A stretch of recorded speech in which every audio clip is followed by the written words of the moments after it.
మెదక్ జిల్లా మాసాయిపేట మండలం రాంపూర్ తండా గ్రామంలో నూతనంగా ఏర్పాటు చేసిన ఎన్నికల పోలింగ్ స్టేషన్ను జిల్లా కలెక్టర్ రాహుల్ రాజ్ పరిశీలించారు. ఈ సందర్భంగా గ్రామంలో ఓటర్ల వివరాలను అడిగి తెలుసుకున్నారు. గతంలో 3 కిలోమీటర్ల దూరం వెళ్లి ఓటు వేసేవారమని గ్రామస్తులు తెలిపారు. ఈ సందర్భంగా జిల్లా కలెక్టర్ మాట్లాడుతూ ప్రజలకు అందుబాటులో ఉండే విధంగా పోలింగ్ స్టేషన్లను ఏర్పాటు చేస్తామని తెలిపారు.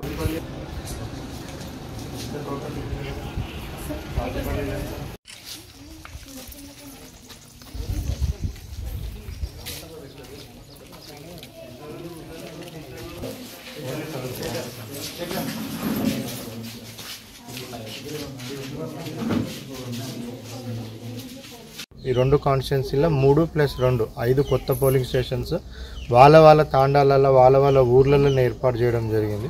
సో దాంట్లో భాగంగానే ఈరోజు ఇక్కడ మన రామంతపూర్ తాండాకి రావడం జరిగింది. ఇక్కడ ప్రజలతో ఇంటరాక్ట్ అయితే కూడా వాళ్ళు చెప్పడం ఏంటంటే లాస్ట్ టైం ఉన్న పోలింగ్ స్టేషన్ ఒక 3 కిలోమీటర్స్ అబోవ్ ఉండే, సో ఇప్పుడైతే దగ్గరలోనే ఉంది అనేసి చెప్తా ఉన్నారు. తాండా లోపలనే ఏర్పాటు చేయడం జరిగింది.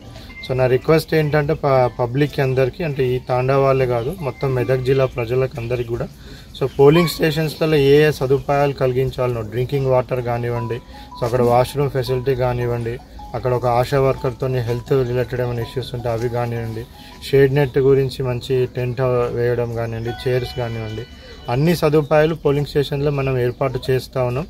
సో పెద్ద ఎత్తున అసెంబ్లీ ఎలక్షన్లో ఎంతైతే ఓటింగ్ పర్సంటేజ్ వచ్చిందో దానికి మించి పెద్ద ఎత్తున ప్రతి ఒక్కరు కూడా పార్టిసిపేట్ అయ్యి సో 100% ఓటింగ్ మనకు వచ్చే విధంగా అందరు కూడా సార్దార్ చేయాలనేసి అందరినీ కూడా రిక్వెస్ట్ చేస్తాను. పెద్ద ఎత్తున అందరు మరిన్ని అప్డేట్స్ కోసం మా ఛానల్ని సబ్స్క్రైబ్ చేయండి.